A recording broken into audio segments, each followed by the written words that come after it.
Hello my dear audience, তোমরা কি জানো একজন কেপপ আইডল হতে কী কী যোগ্যতার প্রয়োজন এবং কতটা পরিশ্রম করা দরকার? বর্তমান বিশ্বে কেপপের জনপ্রিয়তা এতটাই বেড়ে গেছে যে দেশ বিদেশ থেকে অনেকেই কেপপ আইডল হওয়ার স্বপ্ন দেখছে। তুমিও যদি একজন কেপপ আইডল হতে চাও তাহলে এই ভিডিওটি তোমার জন্য একদম পারফেক্ট। আর তোমরা যারা আমার ছোট চ্যানেলে নতুন তার চ্যানেলটি সাবস্ক্রাইব করে পাশে থাকা বেল বাটনটি অন করে দিও। তো চলো ভিডিওটি শুরু করা যাক।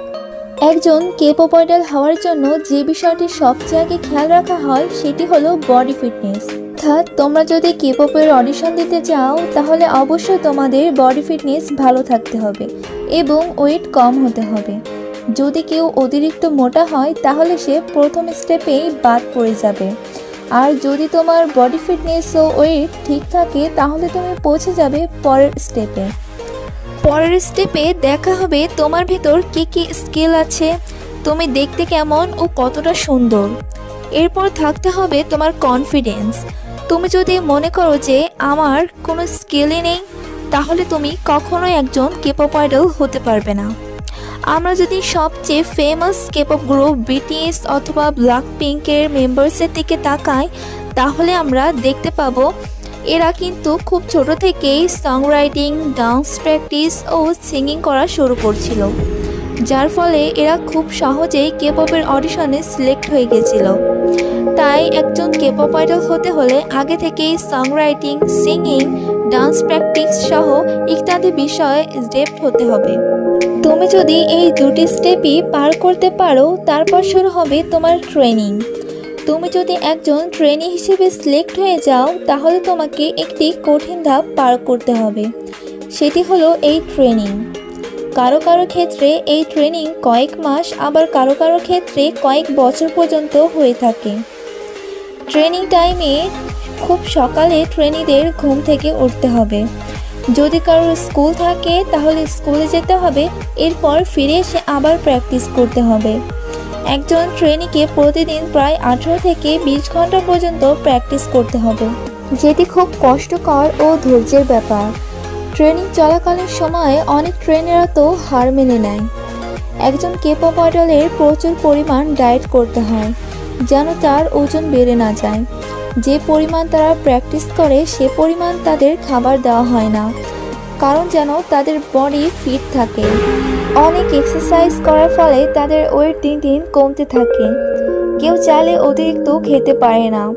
তাদের এজেন্সিগুলো চায় যেন তারা ফিট থাকে এবং তাদের এজেন্সির বানানোর রুলসগুলো ফলো করতে হয়।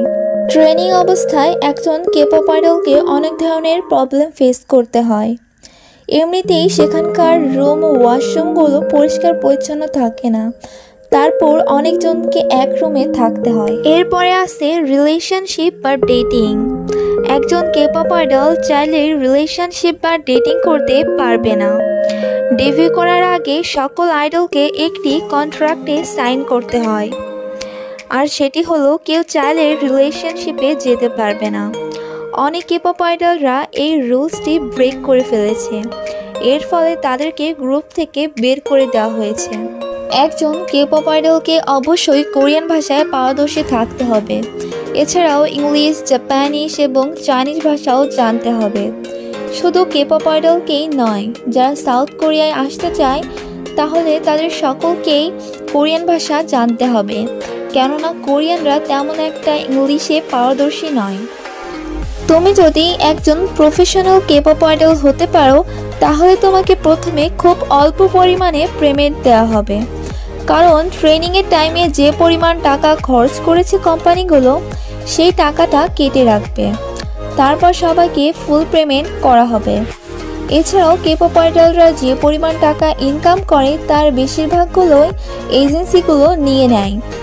অল্প কিছু অংশ আইডলদেরকে ভাগ করে দেওয়া হয়, আর এই অল্প কিছু টাকায় কিন্তু বিশাল অঙ্কের টাকা।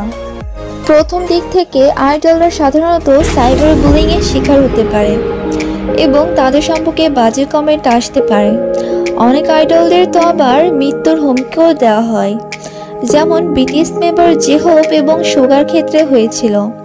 তারা তো সাইবার বুলিংয়েরও শিকার হয়েছিল। শুরু থেকে তাদের কেউ বিটিএস মেম্বার হিসেবে মেনে নিতে পারেনি। তাদের সম্পর্কে সবাই বাজে মন্তব্য করত, কিন্তু তারা হাল ছাড়েনি।